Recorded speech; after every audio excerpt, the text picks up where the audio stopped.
A lot of this isn't going to make sense to you, and I'm sorry about that. I'm just going to start at the beginning, with the house.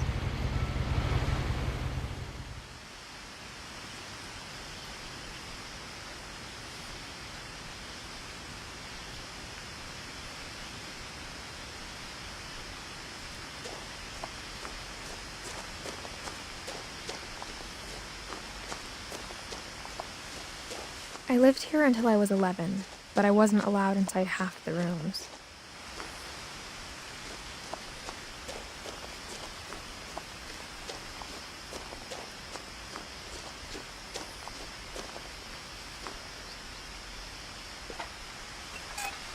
Inside the mailbox were bills from 7 years ago, marked urgent, open immediately.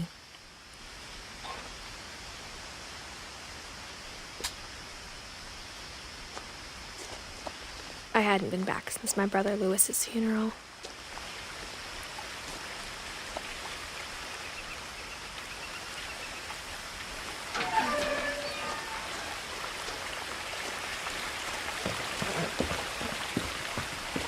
In her will, my mother left me a key, but didn't tell me what it unlocked.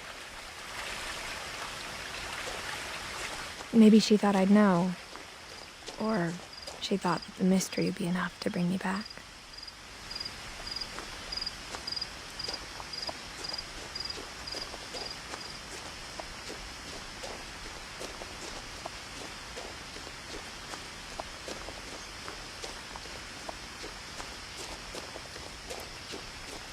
No one had driven this way in a long time, but I saw a few hoof prints.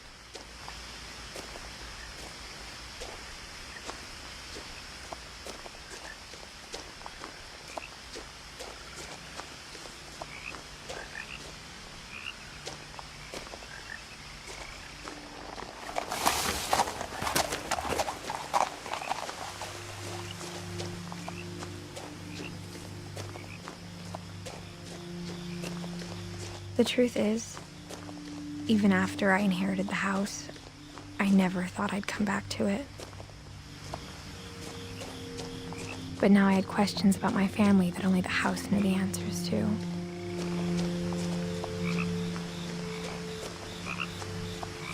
The house was exactly like I remembered it, the way I'd been dreaming about it.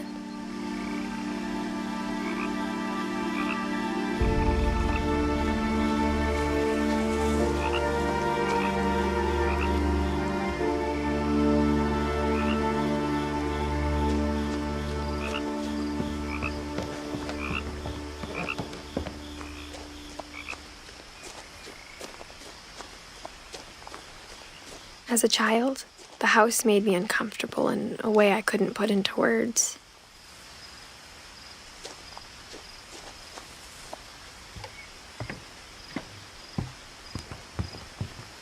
Now, as a 17-year-old, I knew exactly what those words were. I was afraid of the house.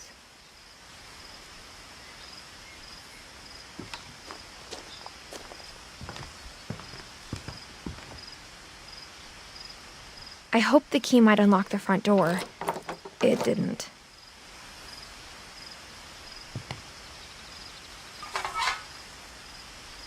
Looking in, I felt like the house itself had been waiting for me.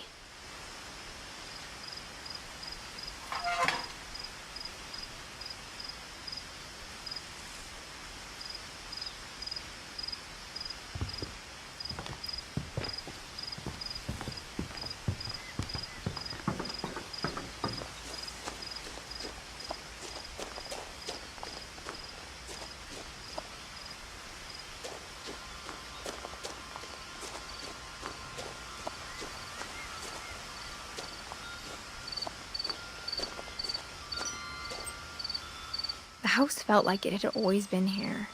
Even the swing set was older than my mother.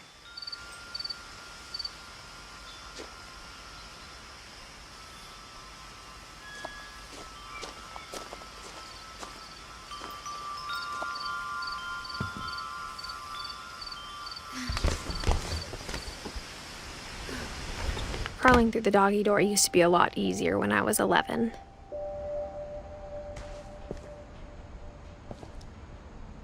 The power had been turned off the night we left.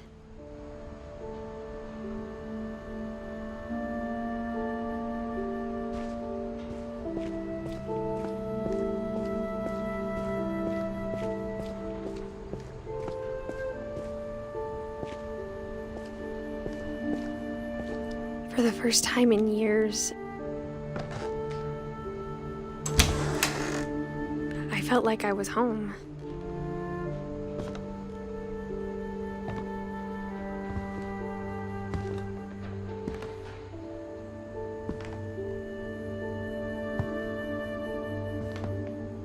But instead of a family, there were just memories of one. Like how after Louis started working at the cannery, we all got sick of eating salmon. Except our cat, Molly.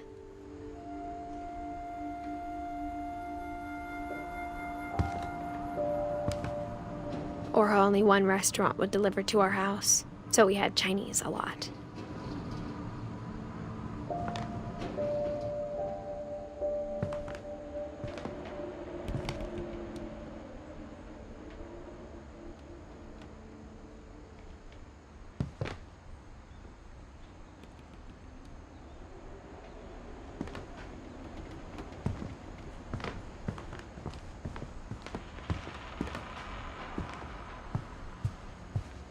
The table was still a wreck from the night we left.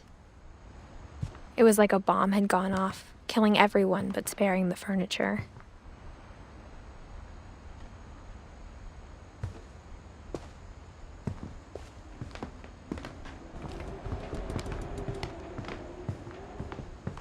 My mom was the only one of us who could imagine Great-Grandma Edie living in a nursing home.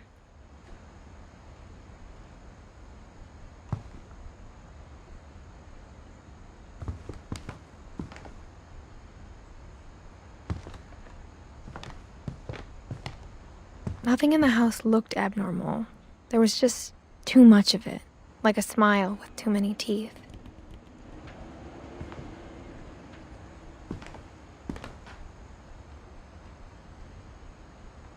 Even the fireplace had a story. Edie told me the bricks came from the original house, after it sank.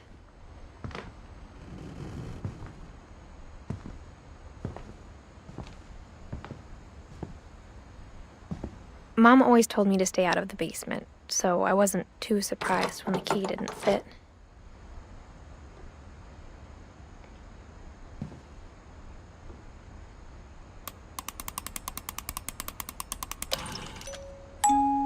Great-Grandpa Sven built a music box for Barbara, along with the rest of the house.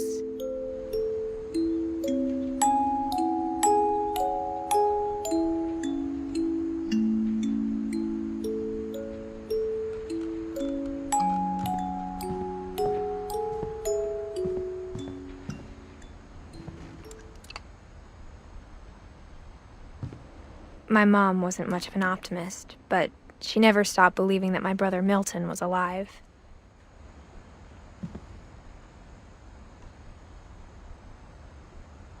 A lot of things got left behind in the whirlwind of that last night.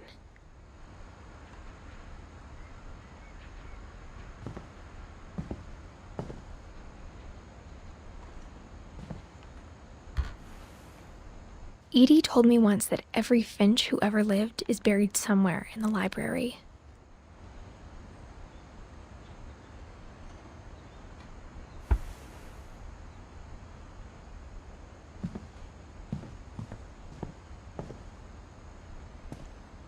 After Milton disappeared, Mom sealed up all the bedrooms. Then Edie retaliated and drilled peepholes.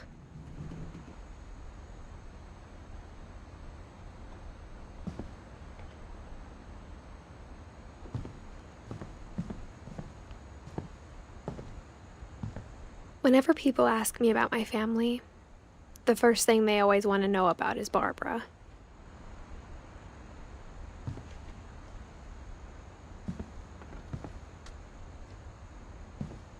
Edie's father, Odin, built the original house.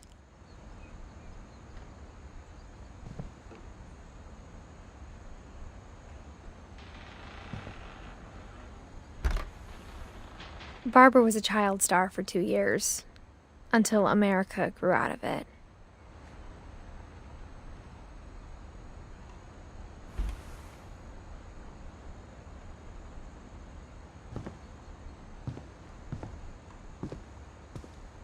Mom must have locked the third-floor stairs on the night we left.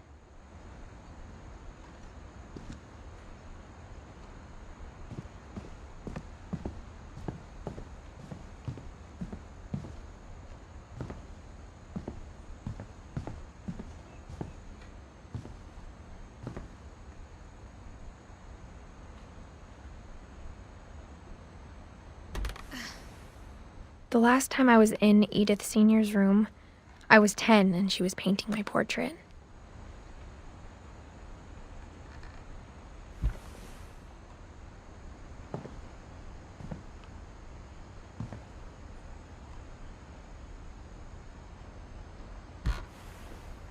My Grandpa Sam spent 7 years sharing a room with his dead brother, Calvin.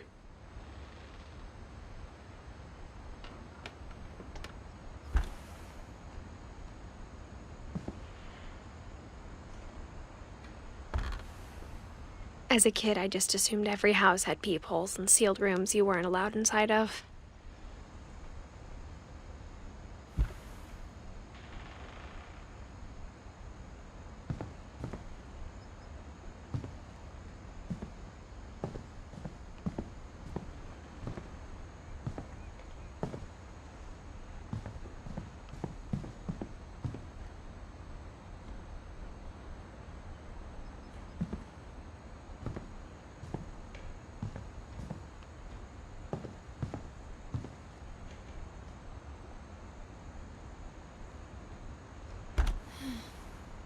Molly always seemed like a girl I could imagine being friends with, if she hadn't died in 1947.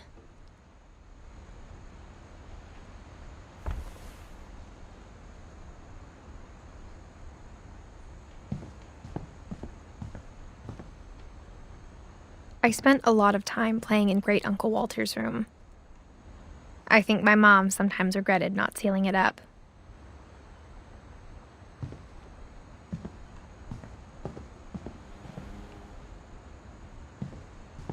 Lewis told me there were secret passages, but I never believed him.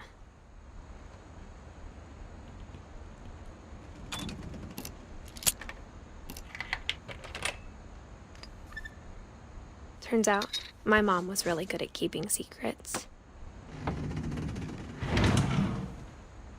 Now it was time to find out what my mom had been afraid of.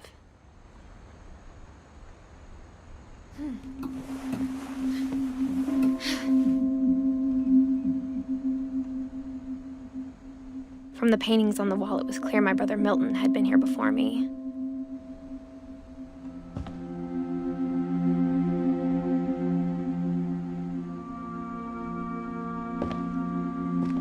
Reading this, maybe it sounds like I had a plan. But I had no idea what was behind that door.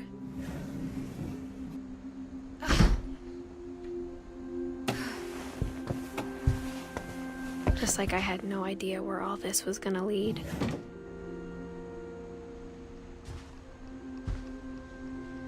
I grew up looking at Molly's room through the peephole. Being inside for the first time, I felt like I'd stepped behind a painting.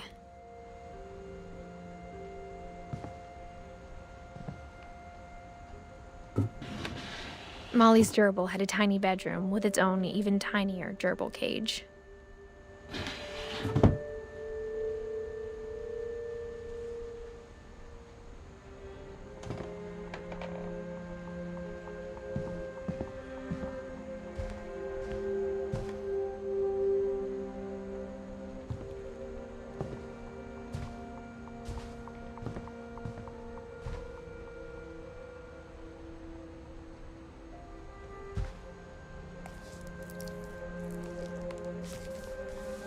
December 13th, 1947.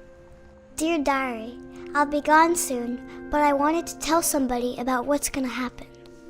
It started when Mom sent me to bed without dinner. I woke up and I was starving, so I looked around for something to eat.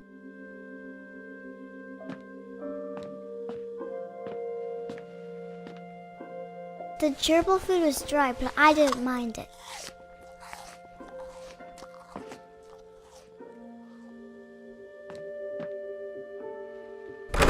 Mom, can I come out now? Sweetheart, it's late. Go to sleep. My Halloween candy was all gone.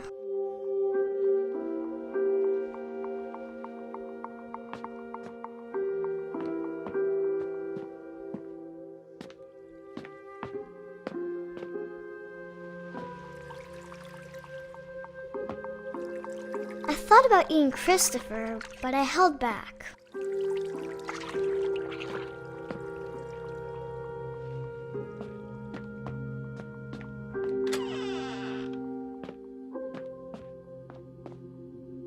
I kept eating and eating.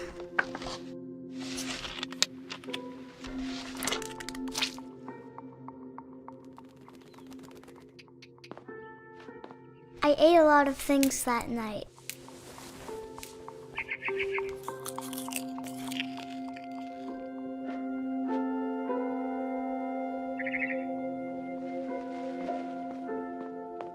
Then I heard chirping outside my window.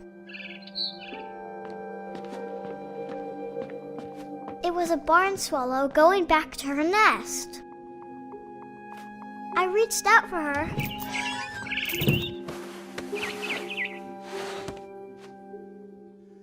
And suddenly, I was a cat.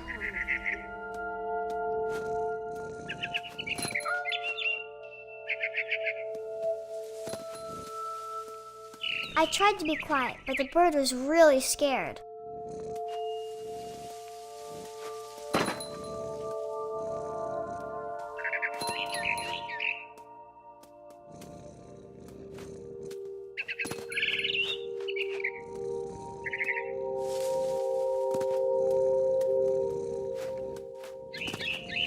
Mom and Dad didn't even look at me.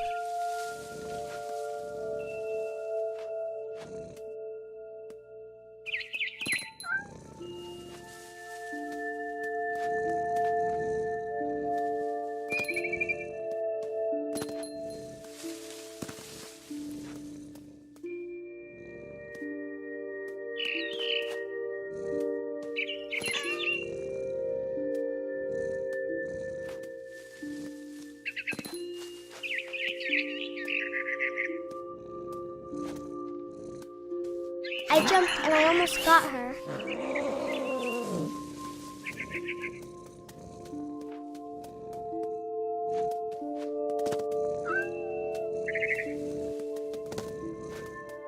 I could tell she was getting really tired.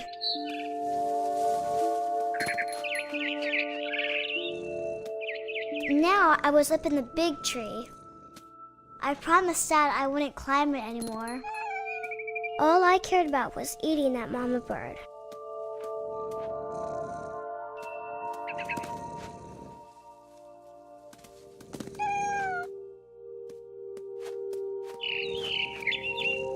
I gobbled her up. And suddenly, I was an owl. First, all I heard was the wind. Then I heard little teeth nibbling in the grass.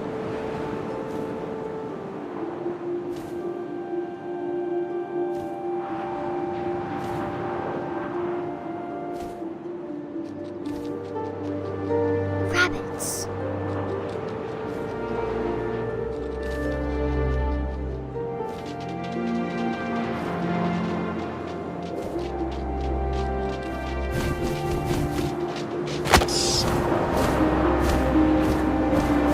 I imagined his face looking up and seeing mine through my talons. I swallowed him up, and I didn't chew one bit. Then I flew off to find something bigger.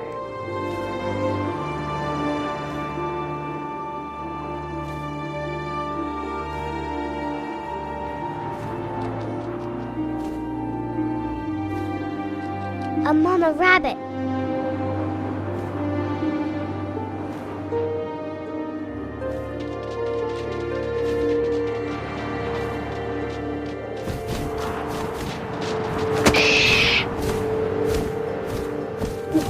almost too big to carry. I started choking, but I couldn't stop eating. And suddenly, I was a shark!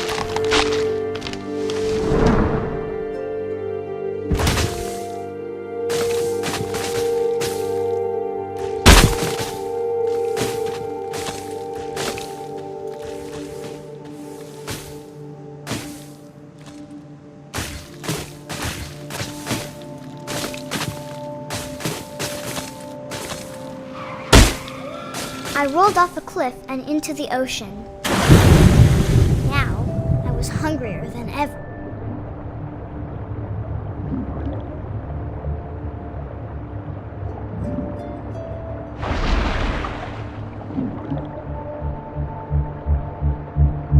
I wanted fat, juicy seals.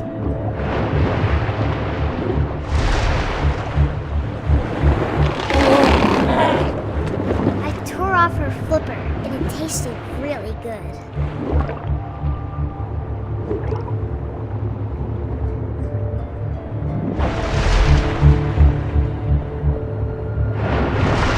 I grabbed on tight, but I was so hungry, I jumped out of the water.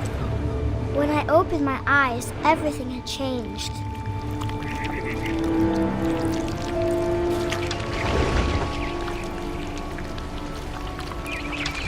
I was a monster, and I smelled people everywhere.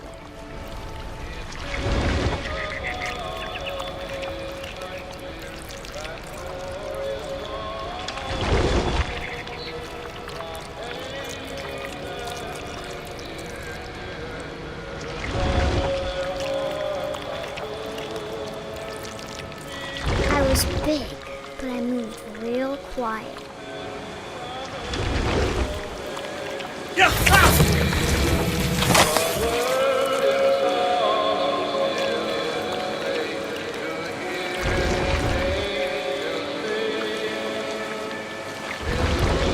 I wanted to stop, but also I didn't.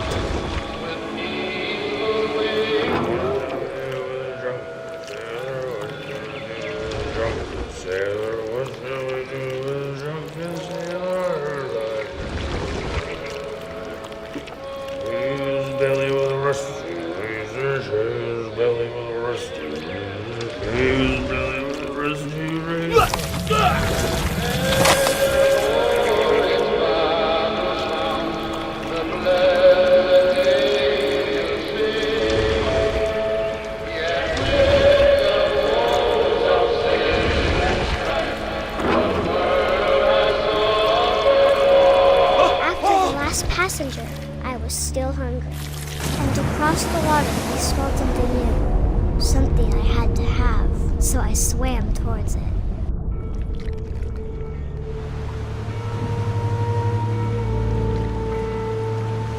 I slithered onto the sand, and the good smell went into an old pipe.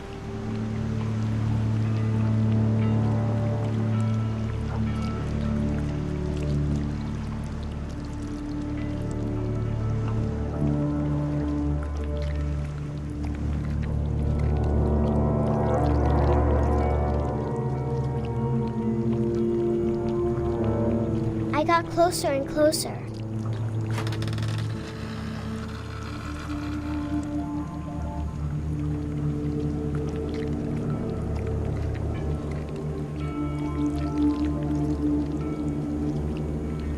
All of my stomach started growling. And suddenly, I was me again. I held my breath for a long time, but I couldn't hear anything. I think it's waiting for me to fall asleep. But it's not going to wait much longer. It needs to feed, and we both know I will be delicious.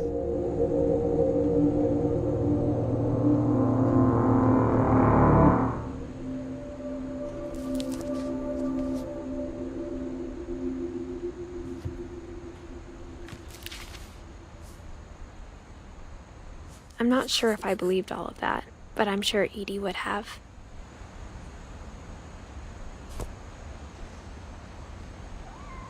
I got the sense Edie had spent a lot of time here before my mom sealed the doors.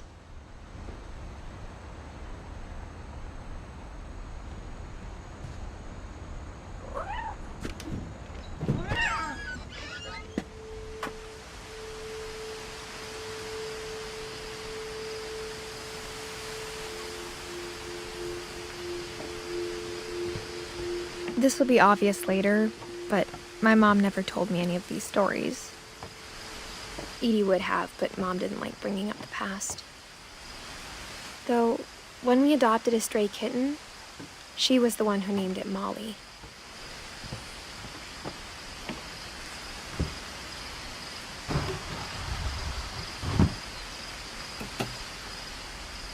I spent a lot of time in Great-Grandma Edie's room.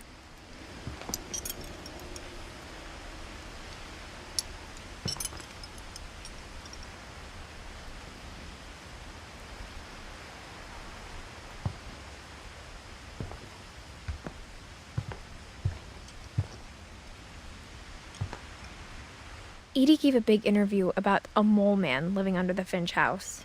My mom was furious.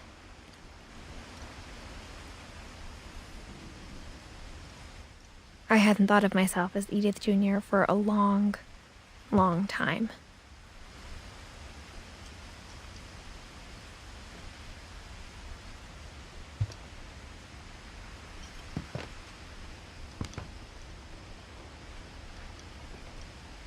When Edie told people Sven was killed by a dragon, she could also have said he was building a dragon-shaped slide that collapsed. She could have, but she didn't.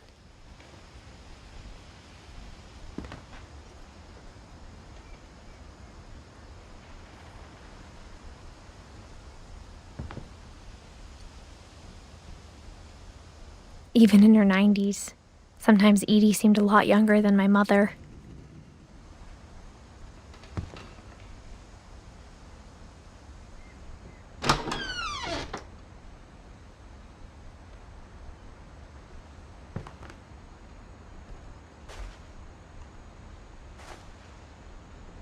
The only trace Grandpa Sam's first wife Kay left on the house was the pink bathroom. It was a pretty big trace.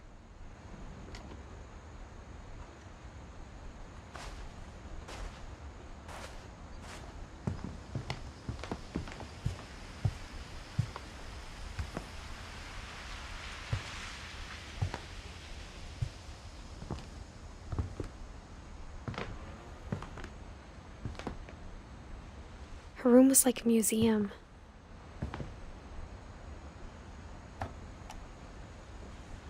For 500 years, the Finches have been famous throughout Norway for their fortune and misfortune. Odin Finch buries the latest victims of the family curse, his wife Ingeborg and their newborn son, Johan. On January 7th, 1937, he set sail with his family and his house, hoping to leave the curse behind. But 40-foot waves off the coast of Washington send the house and Odin to the bottom of the sea. Odin's daughter Edie, with husband Sven and baby Molly, step ashore on their new home, Orcas Island.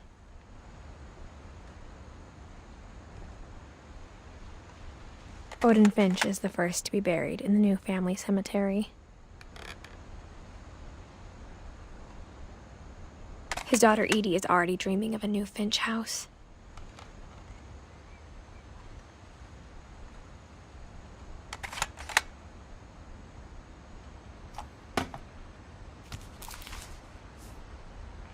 Whatever's wrong with this family, it goes back a long ways.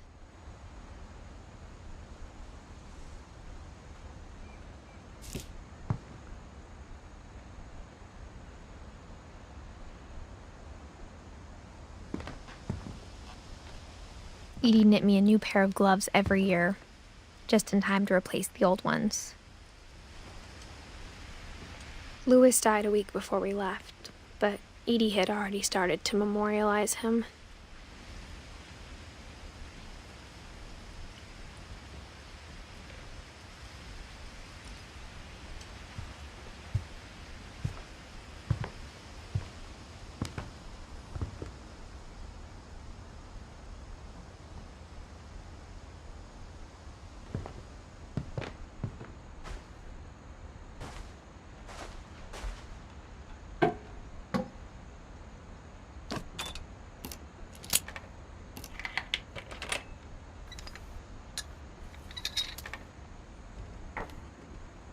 There's a secret in this bathroom.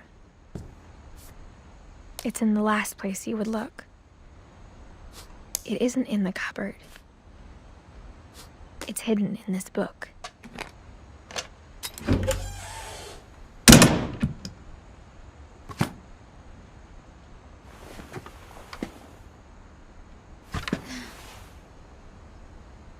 Sven gave Sam an old camera he'd refurbished.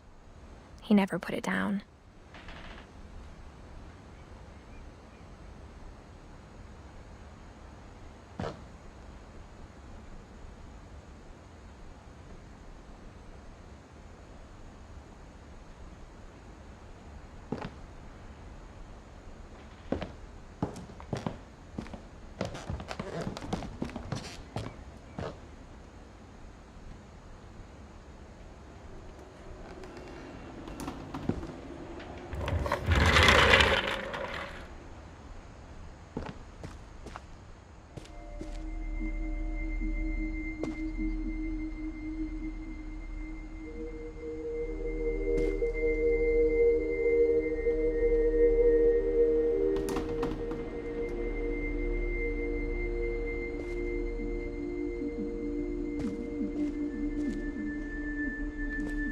I knew Grandpa Sam had a twin.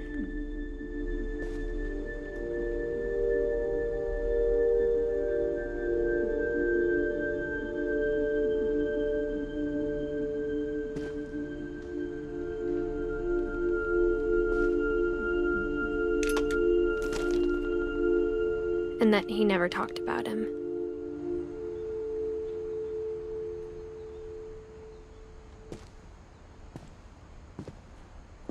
I guess my grandpa didn't like history any more than my mom did.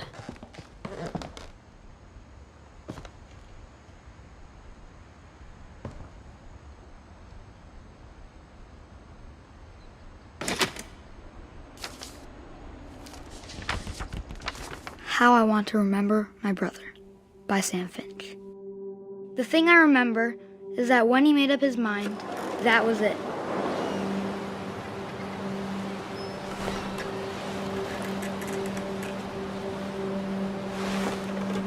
My brother said he'd die before he ate another mushroom, and he did. At Barbara's funeral, we swore we'd never be afraid again, and he wasn't. I think Calvin always wanted to fly. Sam, Calvin, dinner's ready. Coming! But that day, he finally made up his mind to do it.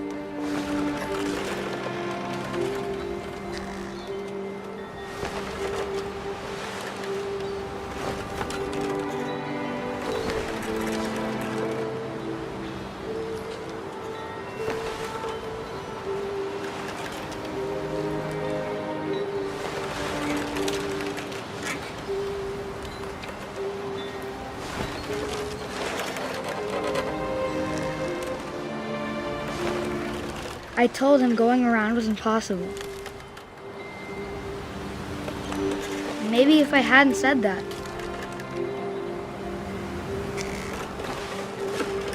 Calvin, I'm not gonna tell you again. Maybe if the wind hadn't picked up. Then maybe he'd still be here. But I doubt it. I think he'd already made up his mind. That's what I want to remember about my brother.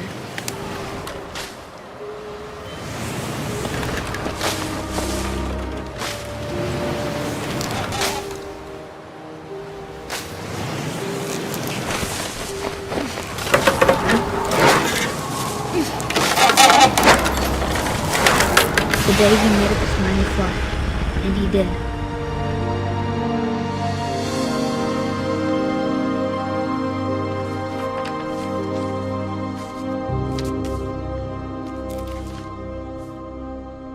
Calvin's story felt strangely familiar. When I was younger, I remember trying to do the exact same thing.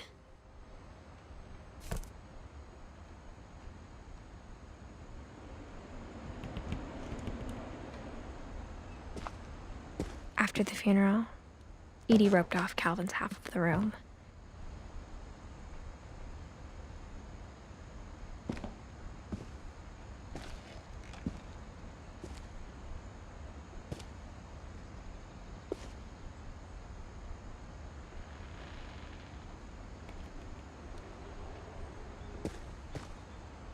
Mom said Grandpa Sam enlisted at 18 and never set foot in the room again.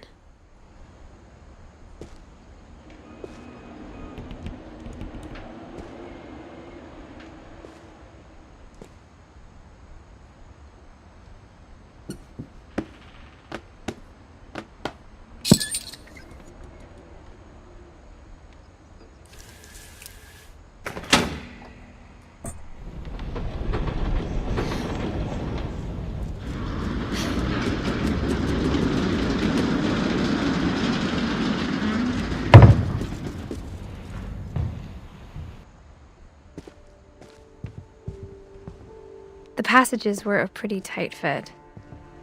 They'd obviously been built for smaller hands and bellies.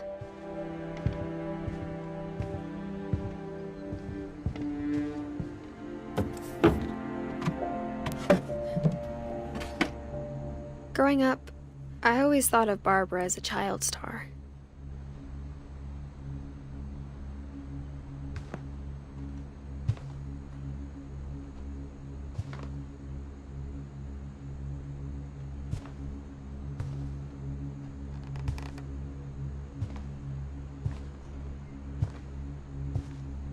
I never thought about how hard it must have been for her afterwards.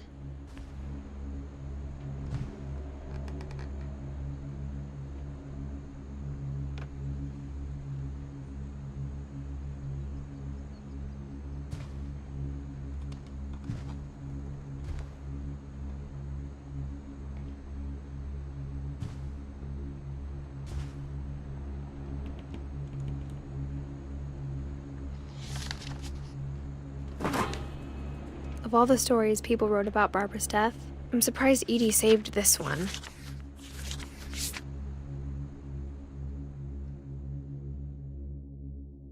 Old Jack here with another ghastly tale inspired by America's most unfortunate family. I'm calling it The Surprise Ending of Barbara Finch. As a child star, Barbara was famous for her scream.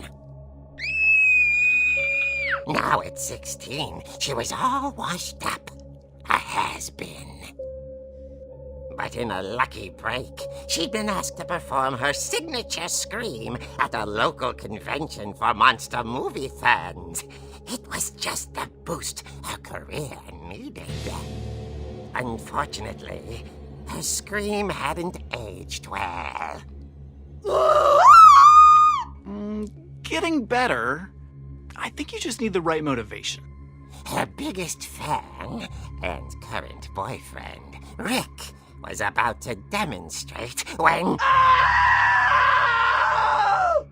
Now that was a great scream. It was Barbara's father, Sven. He'd slipped into a table saw and had to be rushed to the emergency room. So Barbara got stuck babysitting her youngest brother, Walter. Her convention comeback was cancelled. Okay, I'm hearing frustration, but I'm not hearing terror. What if I tried... A gang of hoodlums in Halloween masks have been terrorizing Orcas Island tonight. Police are urging residents to... That came from the basement. You're right! Also, I loved your delivery on that. Why is your basement door locked? Because my dad likes making puzzles and secret passages. There's a key hidden in the music box. The secret is to keep winding and winding until finally the key pops out. Thanks, babe. I'll be back in a sec. 20 minutes later, Rick hadn't returned. So Barbara went to look for him, right on cue. She reached for the music box. And then As she wound the key, she listened for Rick, but the house was silent.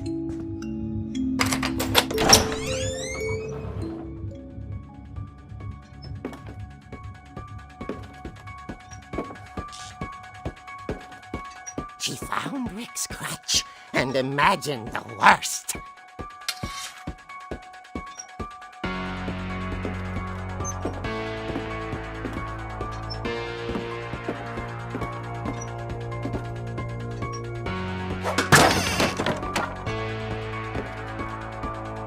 The gang's leader is the infamous Hookman killer, Dr. Carl Hamill, who impaled and then ate his family 10 years ago tonight.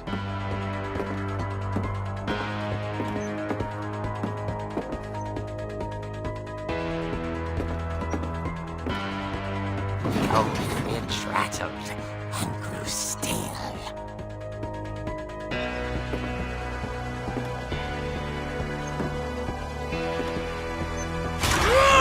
Oh dear! Oh! Rick? Barb, relax. I was just trying to scare you to help you find your scream. Well, I'm not scared, Rick. I'm furious. Then act furious. All I'm getting from you now is that you're hurt and confused and you... She threw him out, but she kept a little something to remember him by. Barb, have you seen my other crutch?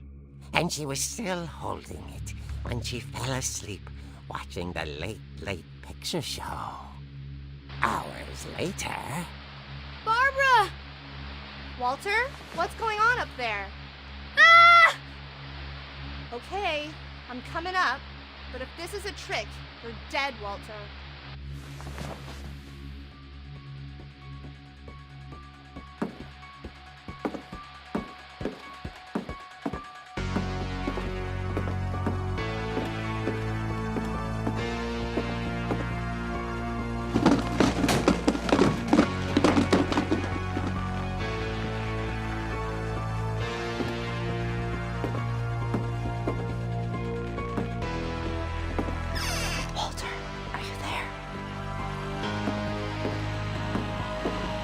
Walter had vanished, but his bedside radio was still on.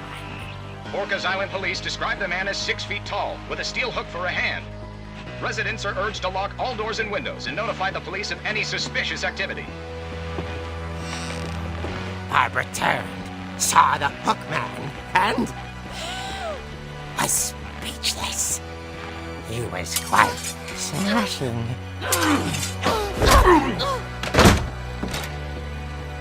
And he was. He couldn't get enough of Barbara. Okay, Barbara, there's gotta be another way out of here.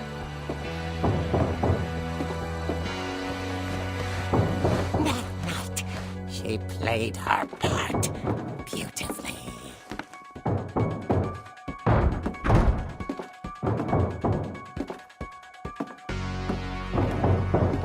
Molly's door hadn't been opened in years.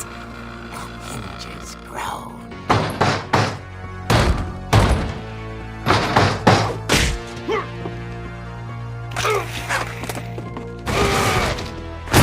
He wasn't moving, but she sensed the story might not be over yet.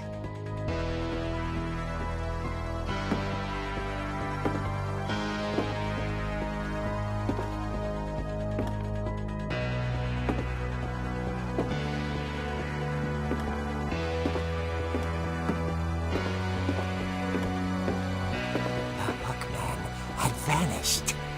She listened for his breathing, but all she heard was...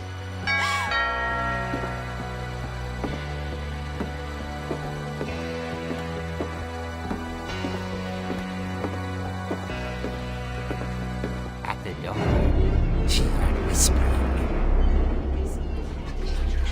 It was coming from inside the house.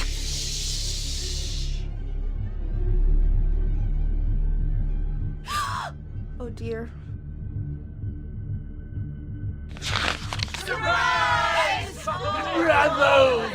You were wonderful. monsters had come to surprise her. For Barbara, it was a dream come true. Then she saw what kind of monsters they were, and she realized what was about to happen. She was going to be famous. And with her final breath, Barbara Finch gave the performance of her life.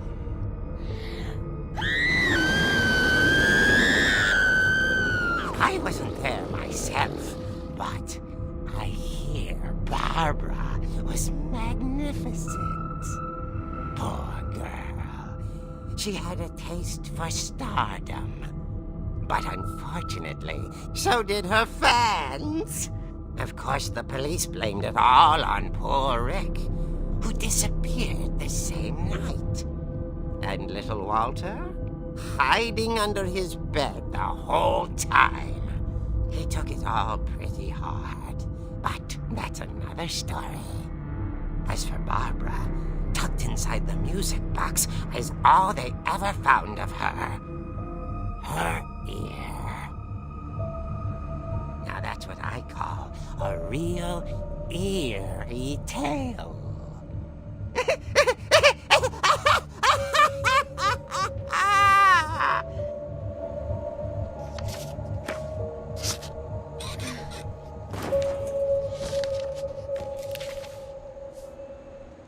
Edie told me all Barbara wanted was to be remembered, as absurd as that comic was. Maybe what Edie saw was a happy ending.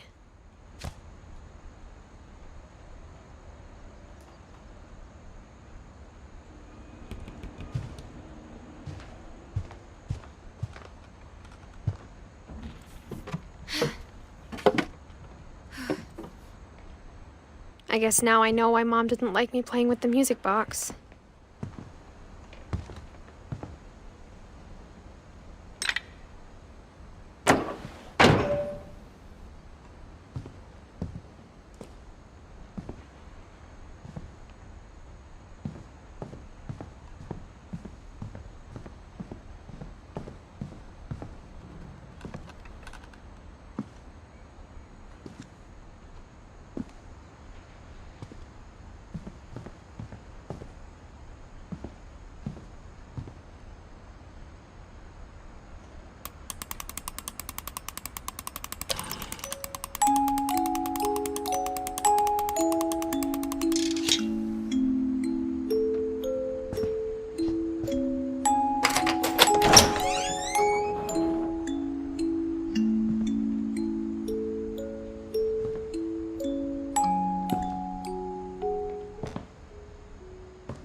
Mom said the basement was off limits, unless I wanted another tetanus shot.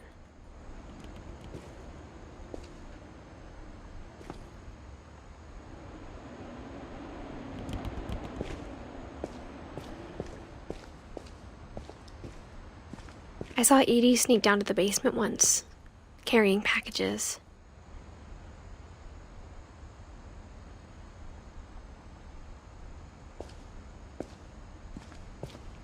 I thought maybe she was hiding presents.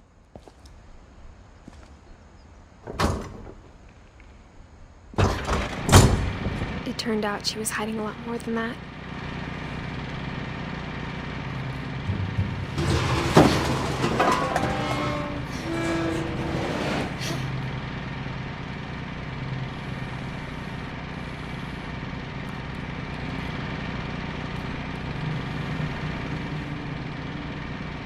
I remember asking Mom once about where Walter had gone.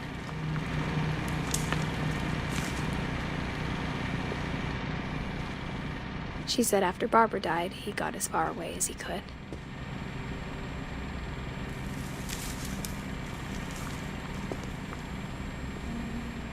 If there's a pattern in all these stories, I think it's that none of us has gotten very far.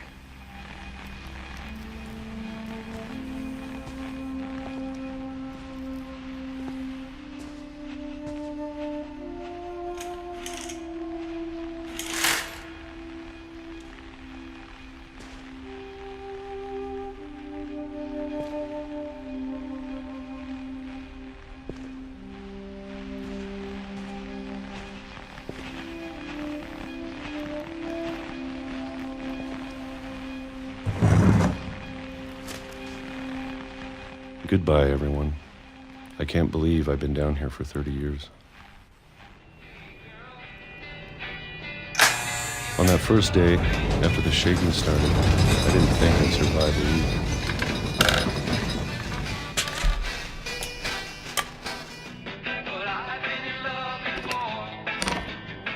But after a few days, I settled into a routine. That's what kept me sane. Having a schedule, living for today. I always expected to be dead tomorrow.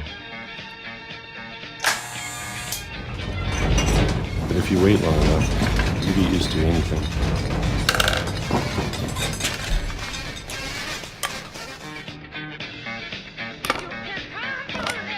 Even a monster on the other side of the door starts to feel normal. Almost friendly.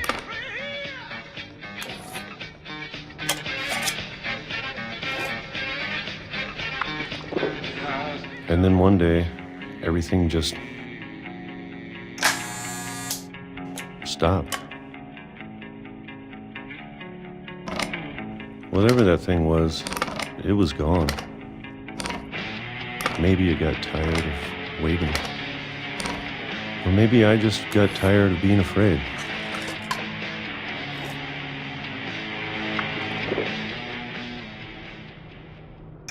It's been a week now, the longest in 30 years.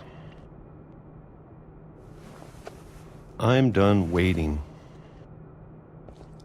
I have to leave while I still can.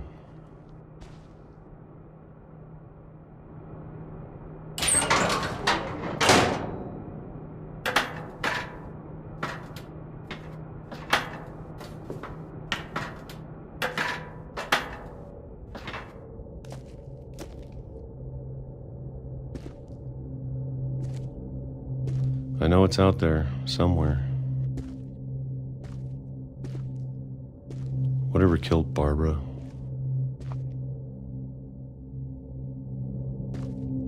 And Molly.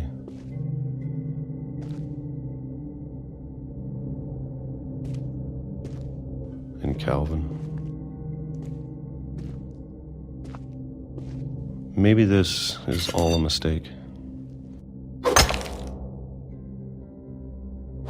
But I need to stop living the same day, even if it kills me.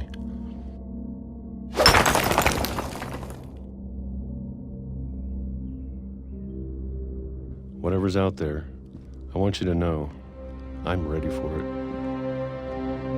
I'm going to appreciate all of it, especially the food. I don't mind if I only have a year left, or a month, or a single week. I'd be happy with one new day. I can already imagine the sun on my face.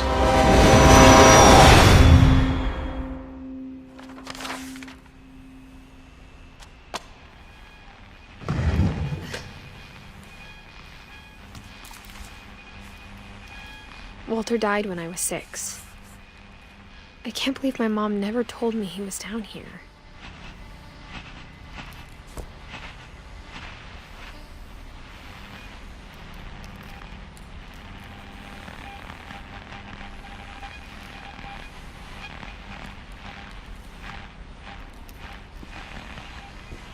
I'm sure my mom was trying to protect me.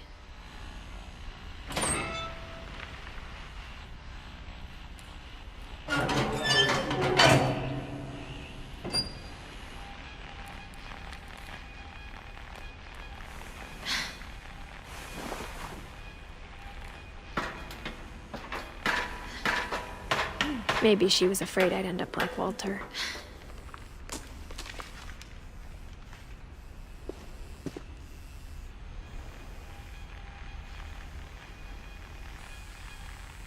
But if she never told me about an uncle under the house, I can only imagine what else she was hiding. I don't want to make the same mistakes she made. Trying to bury something that's still alive.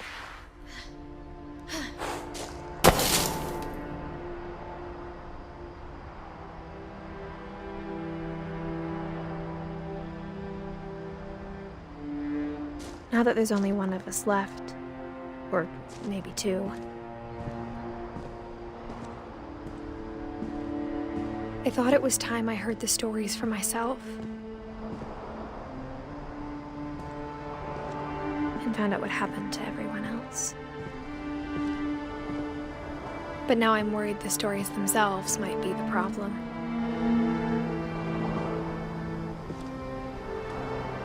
Maybe we believed so much in a family curse, we made it real.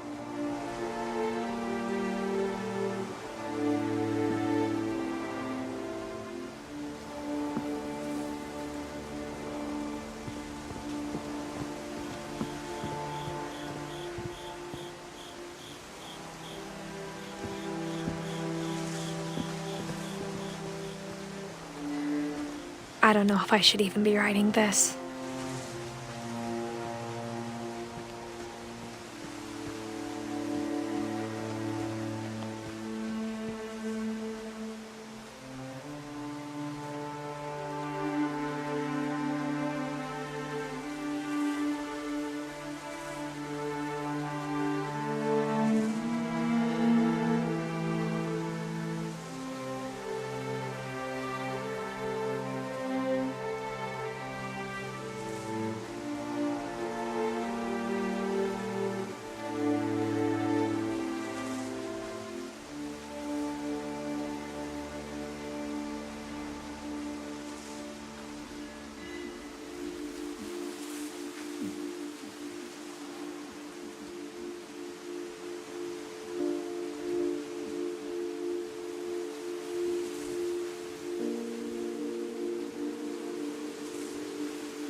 Maybe it'd be better if all this just died with me.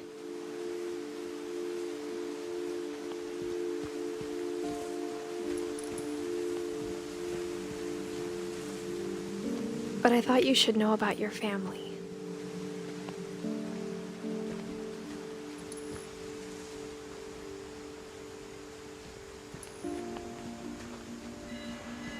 And the history you're a part of.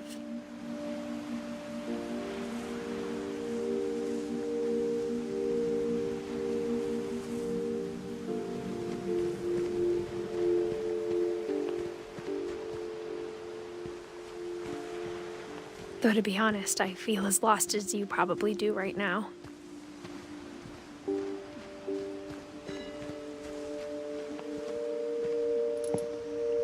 I think the people in these stories believed them, for what that's worth.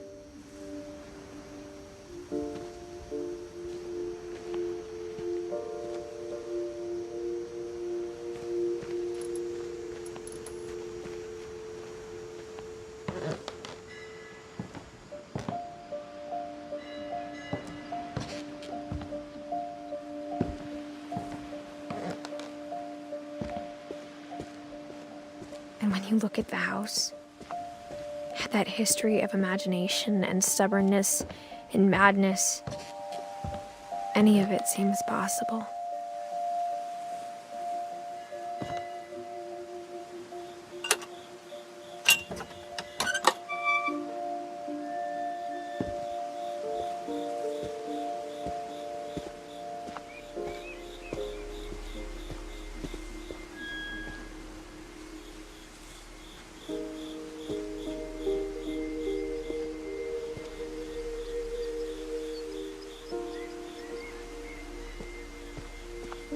I think we've been surrounded by death for so long, we've just gotten used to it.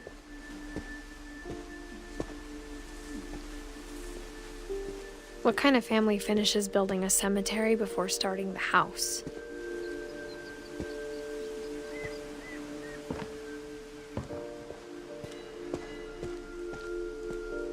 It's embarrassing for me to admit this, but the pet cemetery made me more uncomfortable than the human one. 3 of the gerbils were mine, and 2 had been my fault.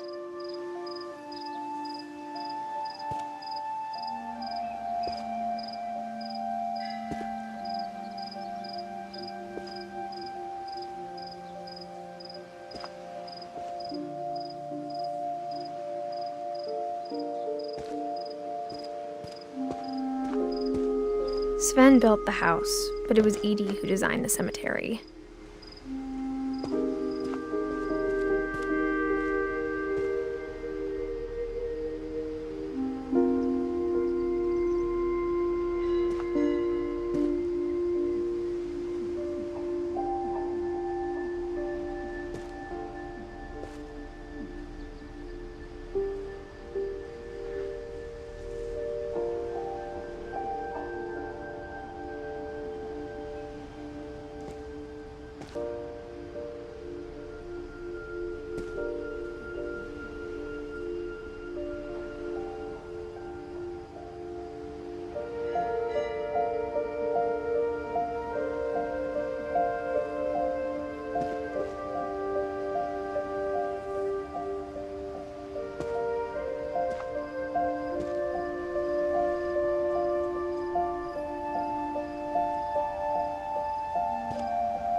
I'm sure Odin's monument had been Edie's idea.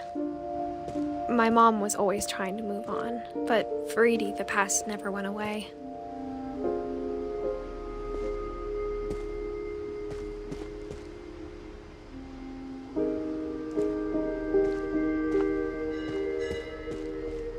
She could see it poking out of the water at low tide.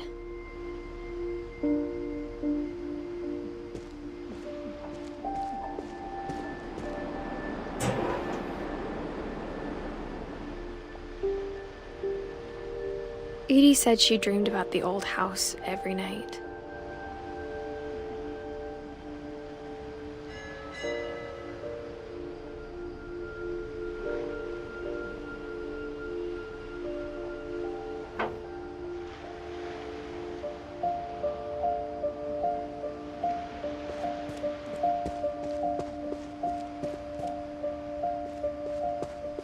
Edie's side was always easier for me to understand.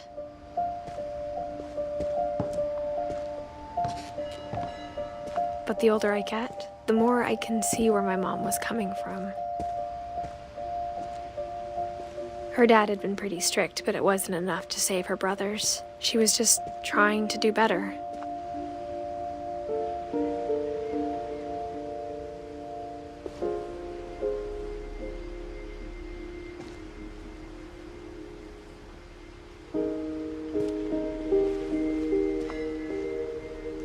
She lost 2 of her brothers, just like I did. I get why she tried so hard to protect us.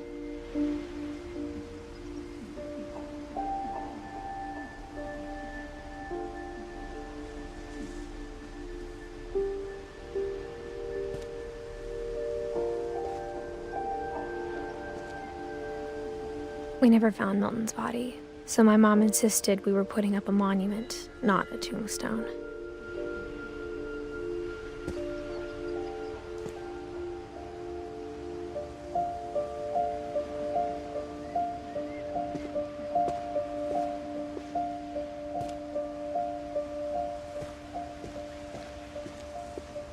There's so many things I wish I could ask my mom now.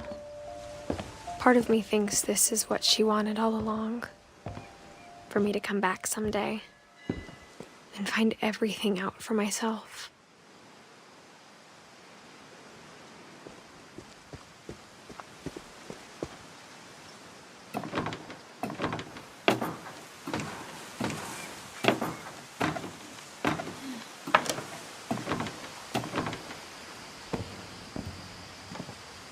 But looking back on it now,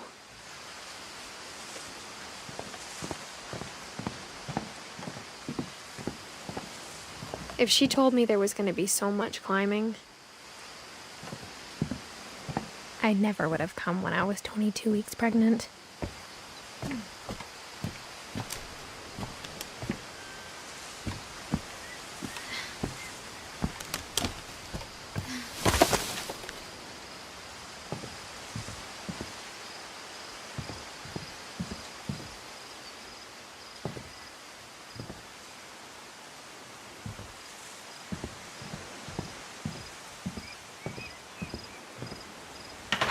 I never met Grandpa Sam, but I think he and my mom had a lot in common.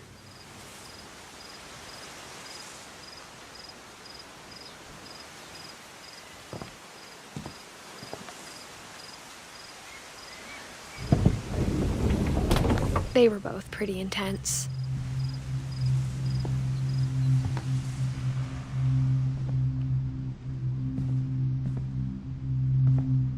Sam spent his life shooting photos, but Mom said he got nervous being in front of the camera.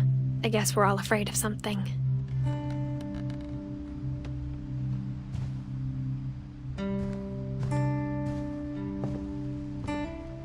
Instead of hiding from death, Sam seemed to go out of his way to meet it.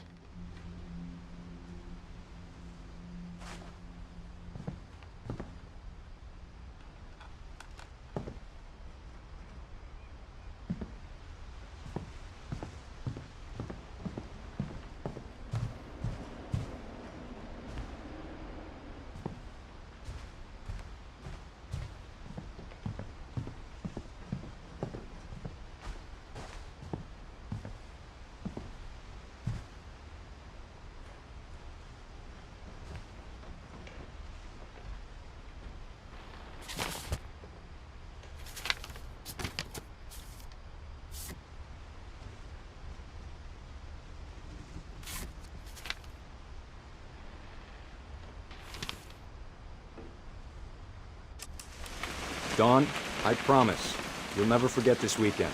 Yes, sir. These memories are gonna last a lifetime.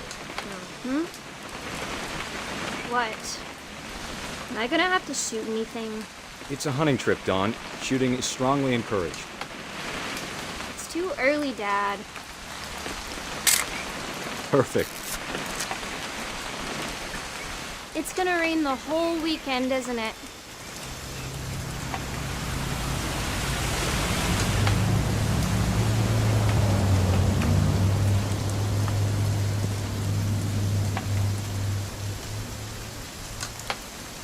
I will never forget this weekend, Dad. That's the spirit. Okay, got it. I'm gonna take some pictures, okay? Just be careful. That camera's older than you are.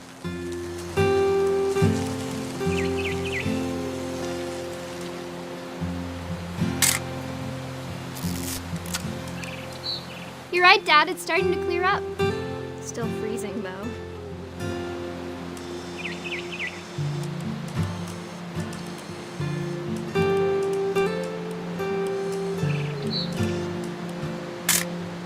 Aw.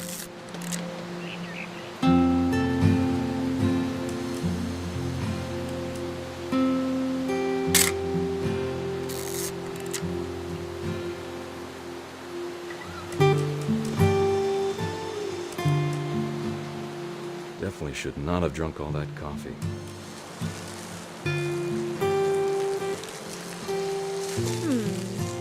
Hold still while I take a picture of you. I definitely won't be moving. Are you done yet? Does it sound like I'm done? Nothing quite like being outside. Hey! That's a keeper. Oop. A little more gas in the tank, I guess. I'm just saying, I'm not always gonna be here, Don. You'll need to remember this stuff, if you want to survive. I'll be fine, Dad. You know who else thought he was gonna be fine? Some guy who died. Don, I'm being serious. I know, Dad. You're always serious. Doesn't being out here make you want to chill out? Well, to tell you the truth, I haven't been out here in 20 years.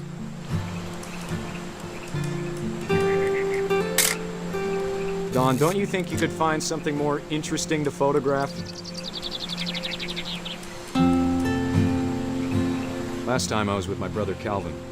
Man, that was a great trip. Your grandpa Sven taught us how to fish, how to build a fire. Dad! Good eyes, Don.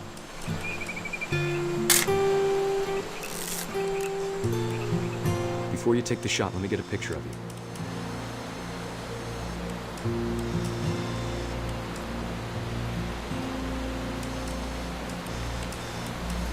Dad, I... Just breathe. Turn off your imagination. Focus on your target.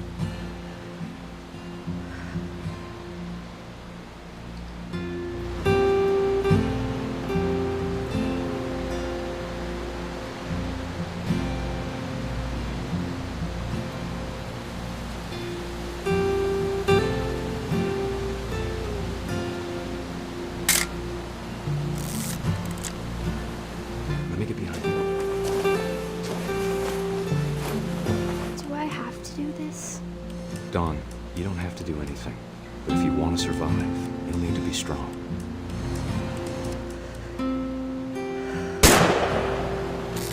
Great shot, Dawn!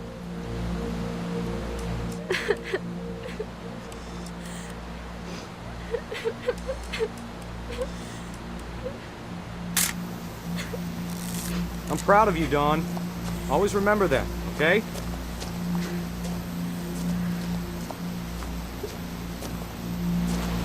Dad, it's twitching.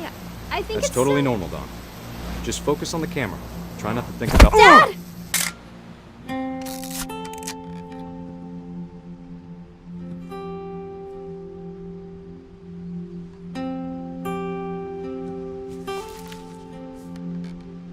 Of all these stories, that's the one I wish most that my mom had told me.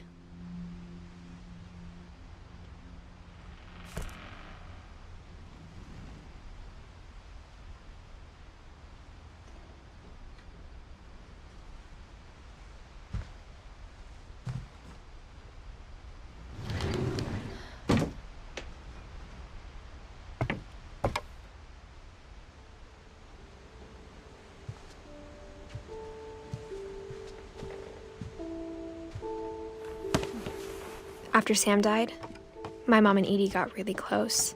They'd both lost a lot.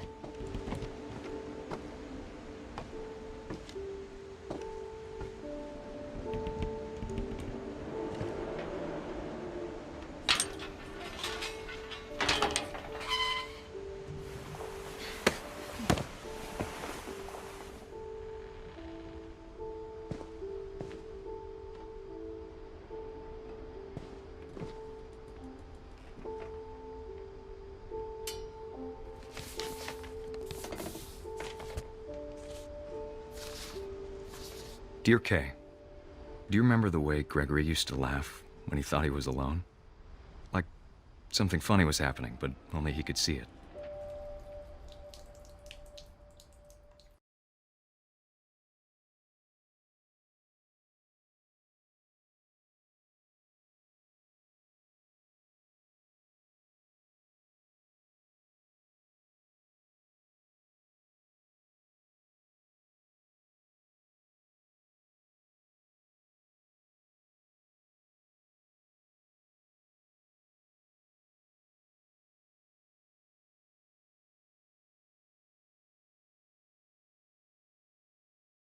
Over, Gregory. It's time to... Hold on, sweetie. Hello? Sam, I told you I don't want to talk right now. I wonder what he's...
That, Gregory? I know you did everything you could. Maybe if I hadn't called that night. Damn it. Hold on, I don't want Gregory to hear this.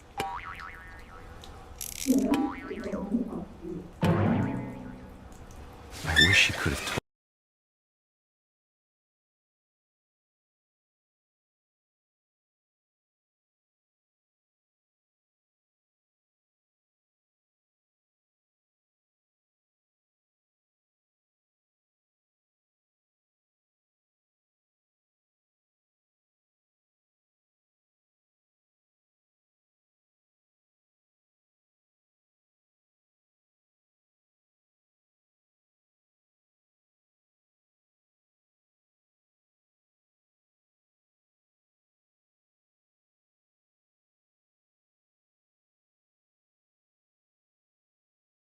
He's happy. And he'd want you to be happy too. Good luck, Kay. Love, Sam.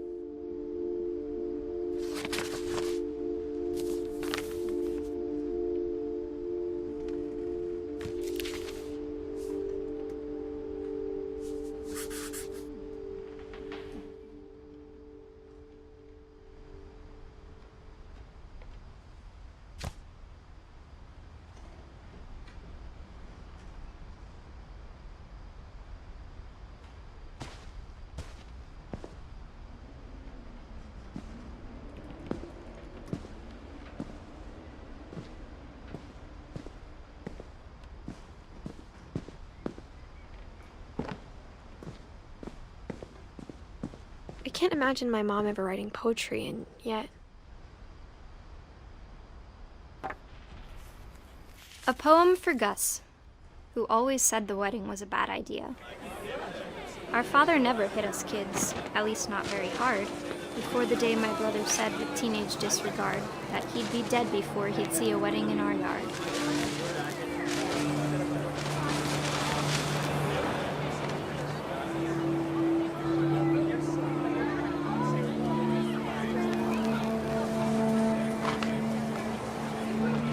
Father made him come, of course, but Gus stood far apart, just flew his kite and bottled up the storm inside his heart.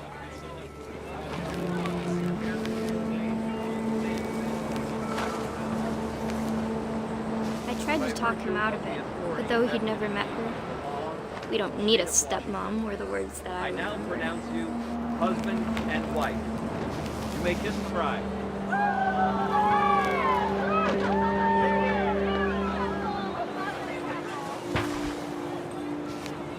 When the time for photos came, Dad ordered him to come here. But Gus declined, and as a sign held up his middle finger.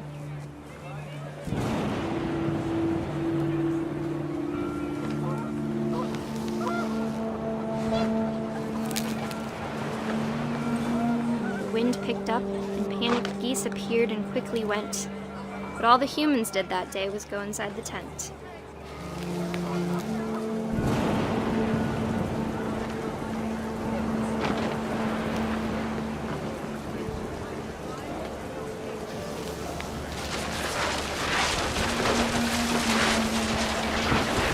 Rain came down in buckets then, but no one seemed afraid that nature might destroy the tent our dad had crudely made.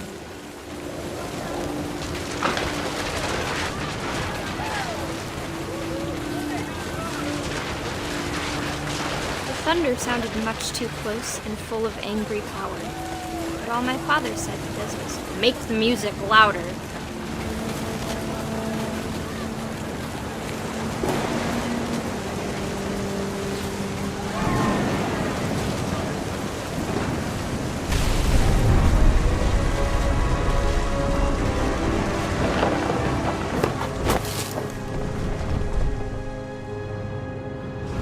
I wish that I could truly say I thought about you on that day. Out there on the beach alone, just you, the wind, the sea, and foam. But I didn't, until we found you.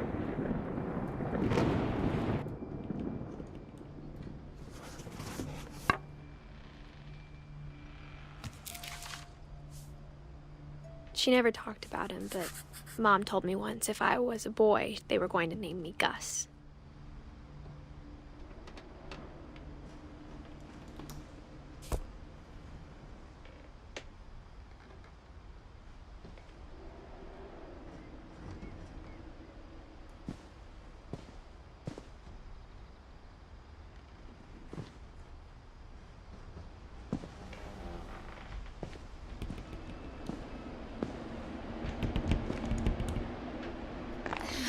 My mom moved up to the loft after her brothers died. At the time, it was as far away as she could get.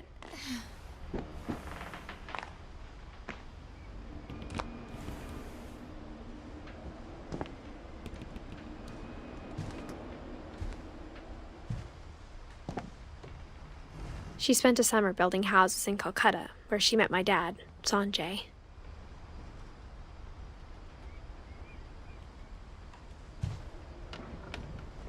My mom moved to India a week after graduation and got a job teaching English.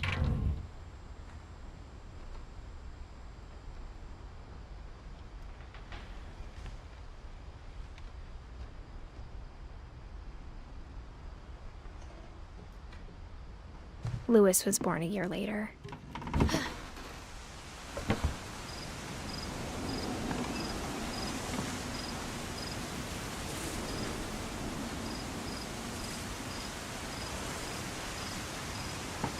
When my dad died, I don't think Mom knew where else to go. I'm sure Edie was happy to have her back.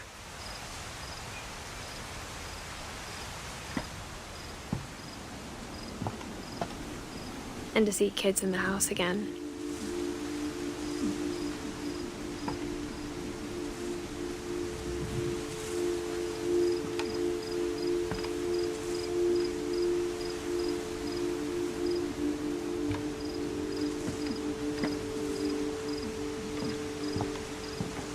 The house had to get a little bigger, but Edie was used to that.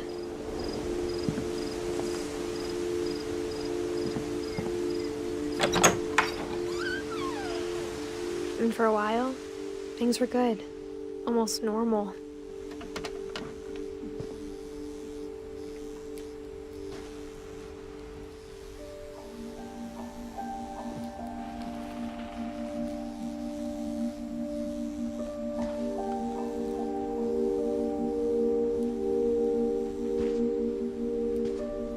But it didn't last.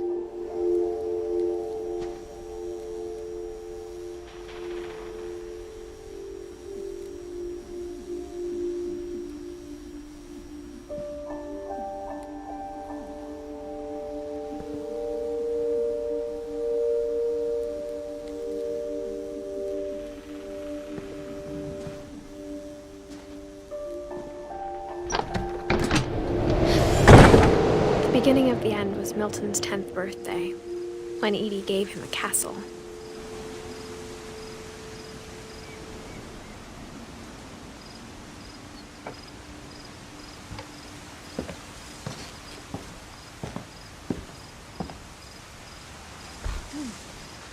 After Milton disappeared, the only thing he left behind was a room full of paintings.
I think Edie was happy to finally have another painter in the family.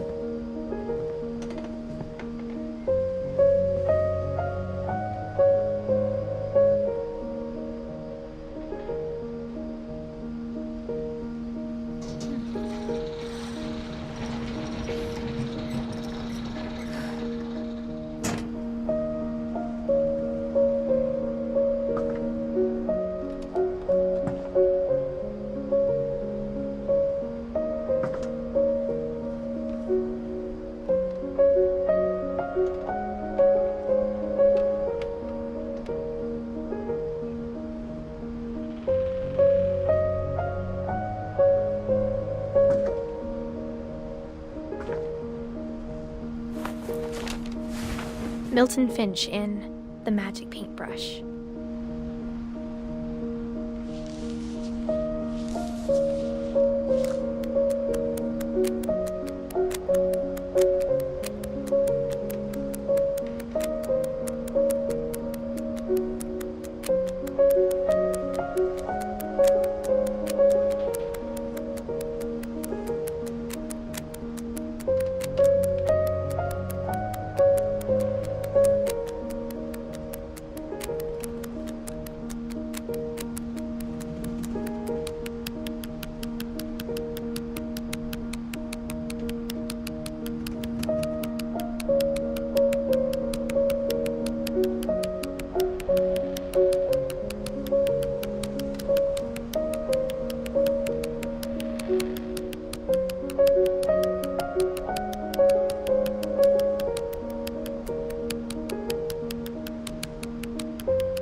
I was 4 when Milton disappeared.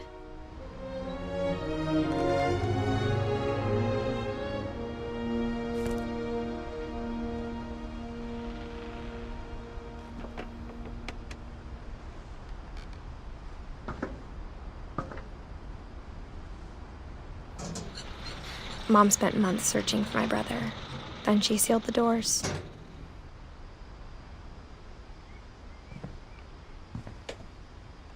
Whatever Milton had found in the house, Mom didn't want it getting out.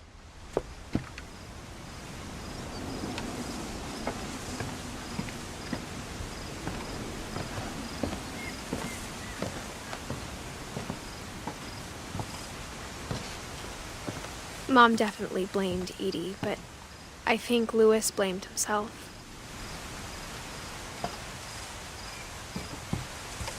After he graduated, he just spent more and more time in his room, until Mom got him a job at the cannery.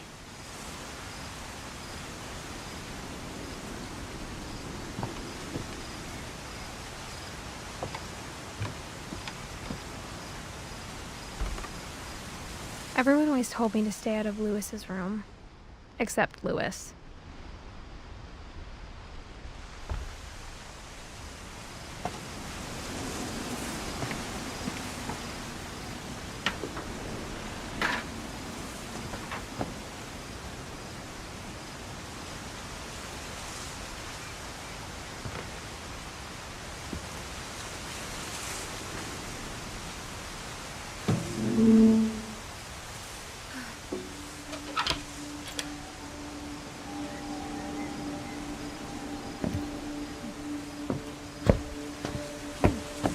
Louis's room smelled very, very familiar.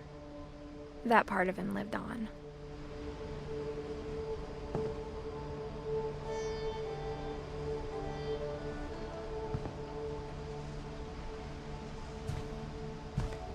Louis and I spent a lot of time playing games together, but he was surprisingly bad at them. He died a lot.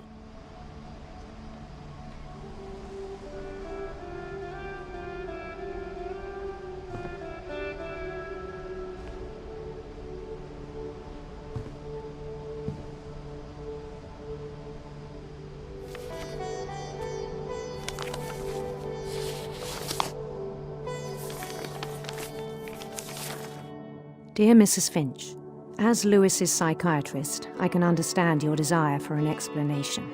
As I see it, the trouble began in January, shortly after we convinced your son to seek treatment for substance abuse.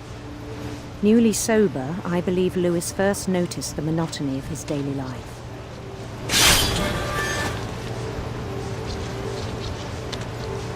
He kept working at the cannery, but he withdrew part of himself. In our sessions, I saw the same behavior.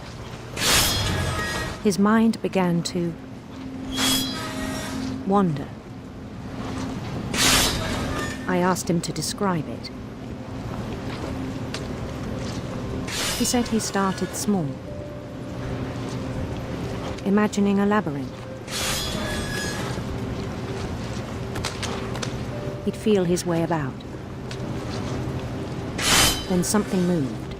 Bats. And toads.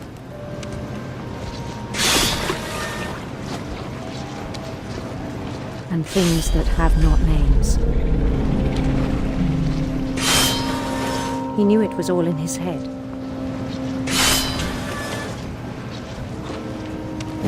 But he took it very seriously. I had hoped he'd find himself.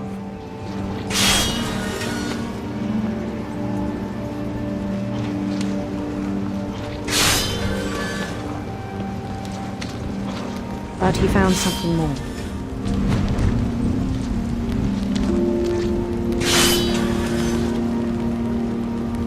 I worried about him then.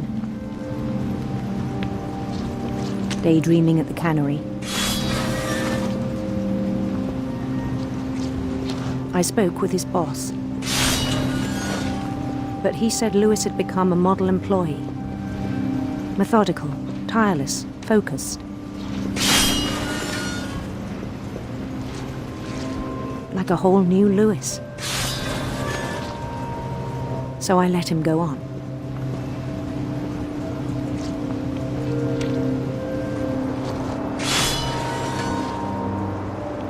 I even encouraged him. It seemed very promising at first. He told me he'd made a new friend.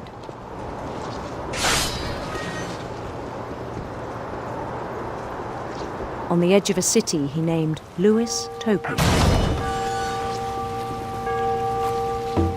He built the city up slowly, brick by brick. Then he made musicians.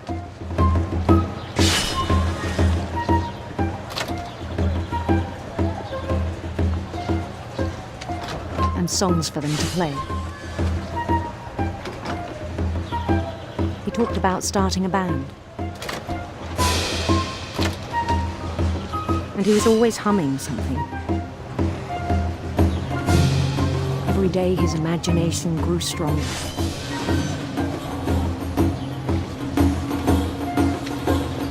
He no longer spoke at the cannery.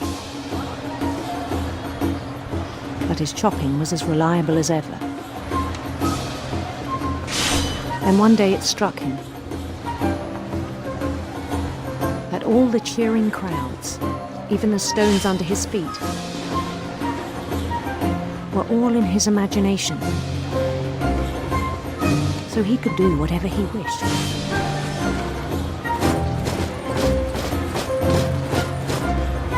He held an election for mayor. And he won.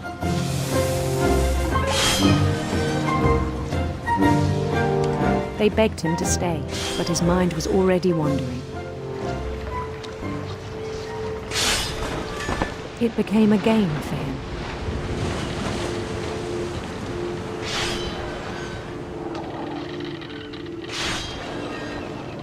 He'd conquer a city, then immediately push on.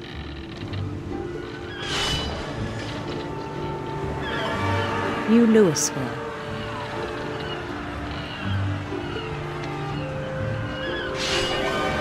St. Louis. He started drifting away from our reality.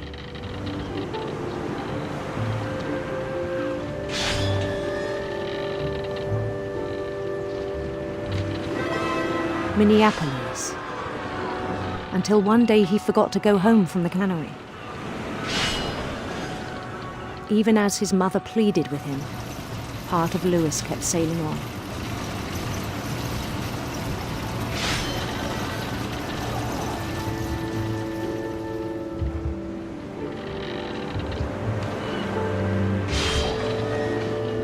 In Lewisburg, he heard rumors of a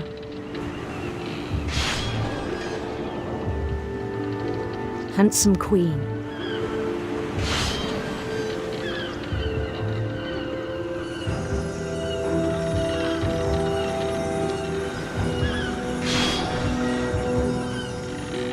The queen was on her own quest for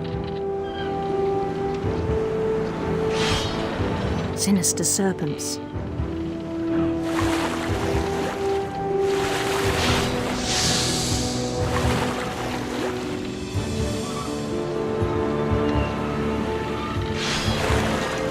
He followed the sound of her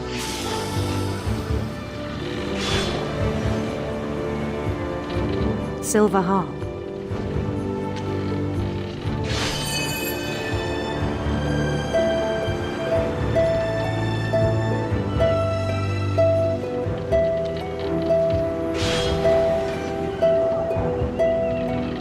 His chase led him to a golden palace east of the sun and west of the moon.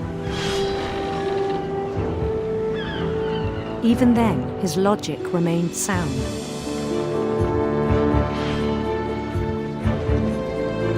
He knew the world was all in his imagination.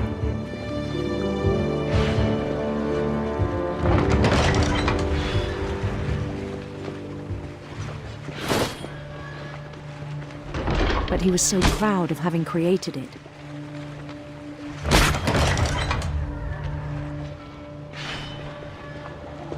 In his own eyes, he'd become something greater than a king.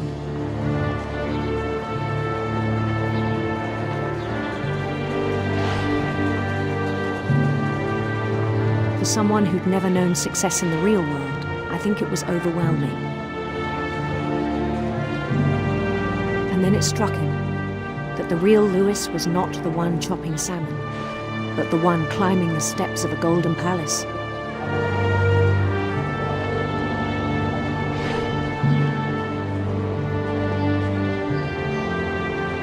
My imagination is as real as my body, he told me. It was hard to argue with him.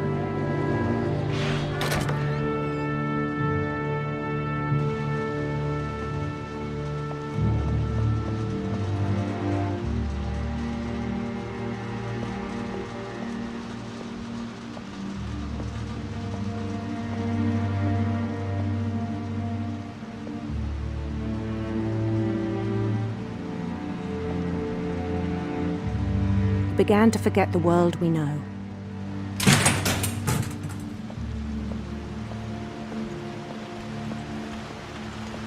I think it pained him to remember Lewis, the cannery worker.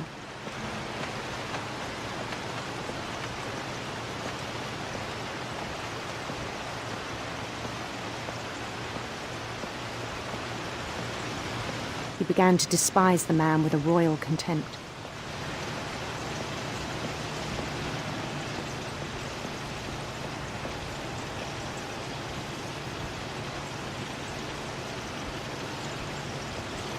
I still thought I could save him.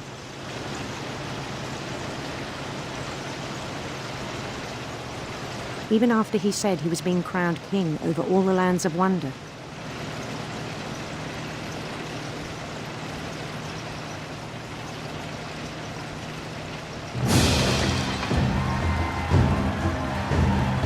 The palace would be packed with his companions.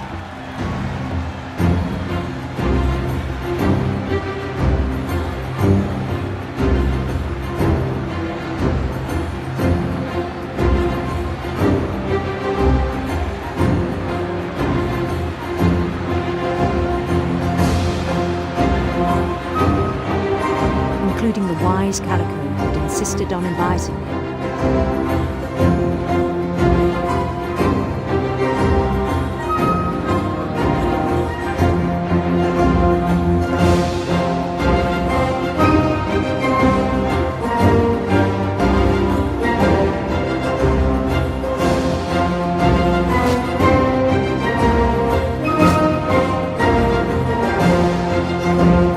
His queen waited, holding his crown.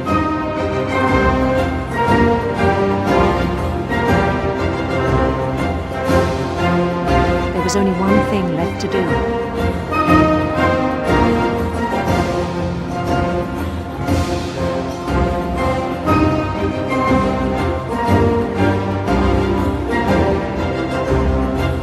Bend down his head.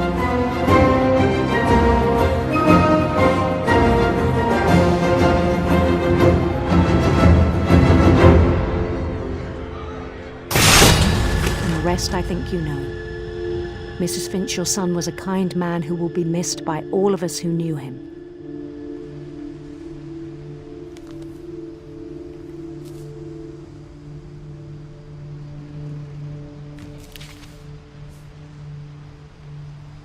My brother was really cool. I wish you could have met him.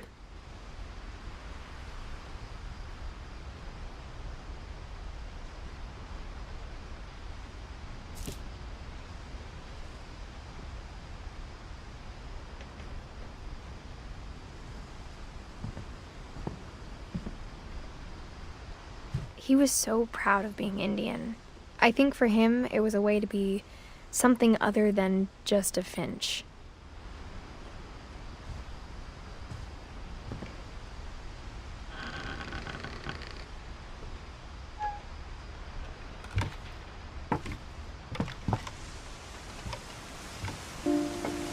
On the way back from Lewis's funeral, my mom told me to start packing.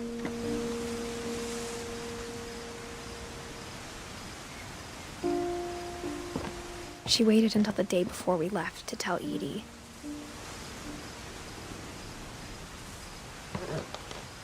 I'm not sure if she wanted to make it easier or harder.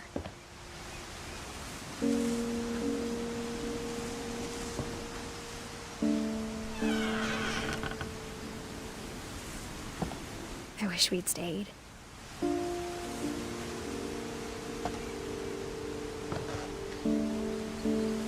But I understand why we left.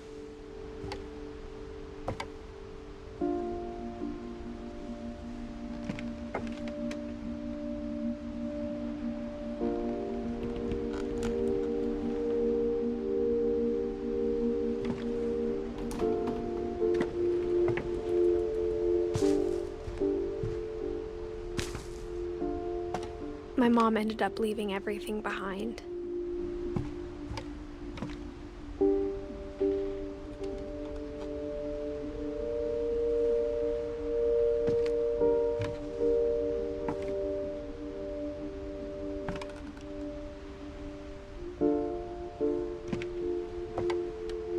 What happened that night had been coming for a long time. Maybe it should have come sooner.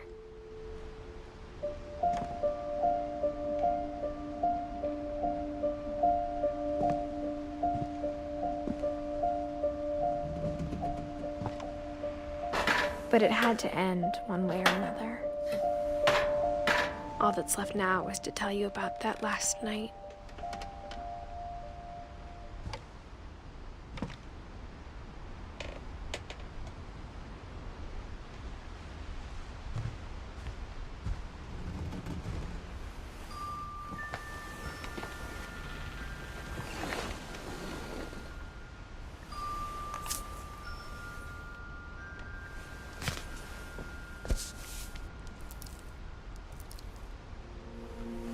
That whole last day, Edie just watched us pack and didn't say a word.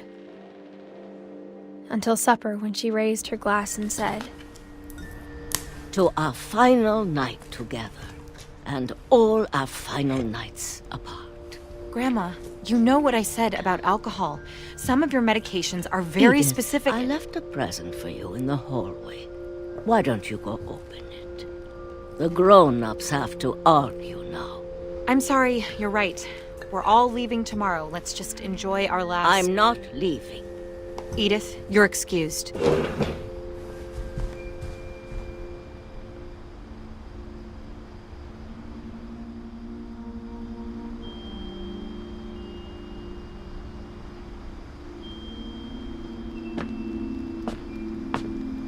The power had been shut off that morning, but Edie always had plenty of candles. When my mom sealed the library, I don't think she knew about the other entrance. Or that Edie had a key to it.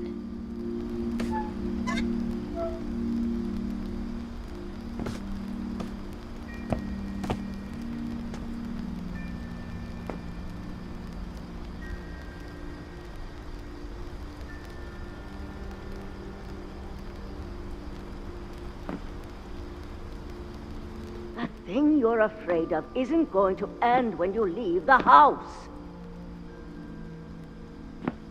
Edith has a right to know these stories. My children are dead because of your stories. I think it's best if Edith and I leave tonight.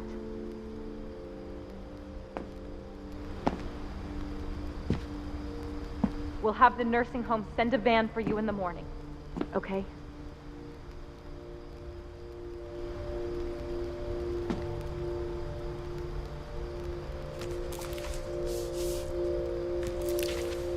Dear Edith, there's so many stories I wish I could tell you, but there's only time for one. This is about what happened on the night you were born. That night, the tide went way, way out. It was the first and last time I ever saw the old house aground.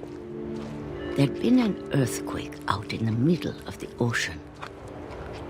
They called it the lowest tide in 1,000 years. God, it smelled awful. You know, I've seen that house every day of my life.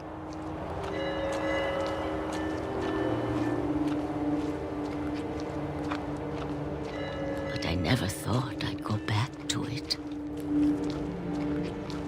When the fog rolled in, I lost my way.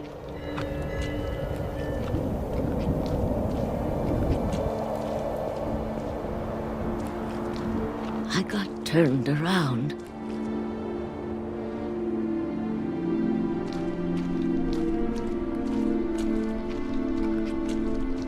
I started seeing things.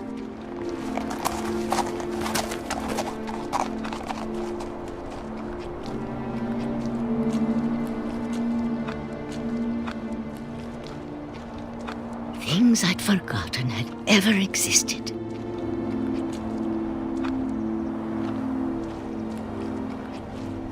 But when I saw them, they felt like old friends.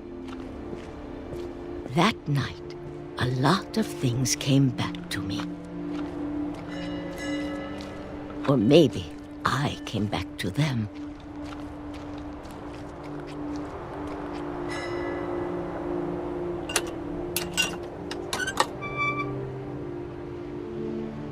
Things I can't explain, but that I need you to try and... Edith, what are you doing in here?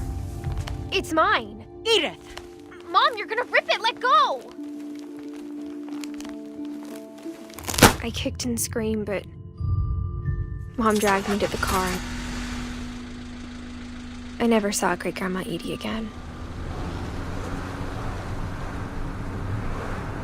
The next morning, the van came to pick her up, but she was already gone. After that, we moved around a lot.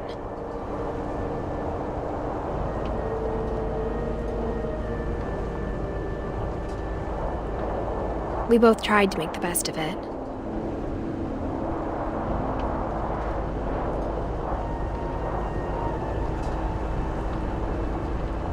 A few years went by.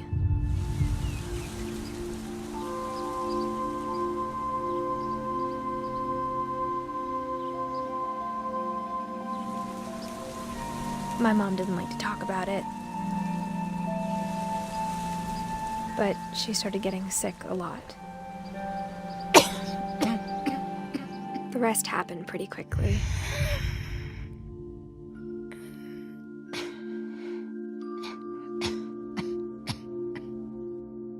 She got better for a while, and then she didn't.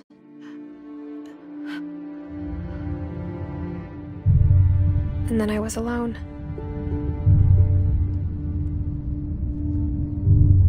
The last Finch left alive.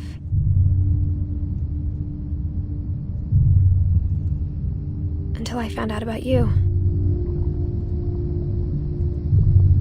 I'm still not sure what to tell you about all this. If we lived forever, maybe we'd have time to understand things. But as it is, I think the best we can do is try to open our eyes and appreciate how strange and brief all of this is. This journal was supposed to be for you. But now I hope you'll never see it. I just want to meet you and tell you all these stories myself. But I guess if you're reading this now,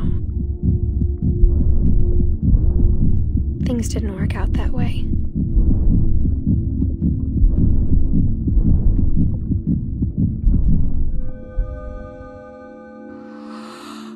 This is where your story begins. I'm sorry I won't be there to see it. It's a lot to ask, but I don't want you to be sad that I'm gone. I want you to be amazed that any of us ever had a chance to be here at all. Good luck.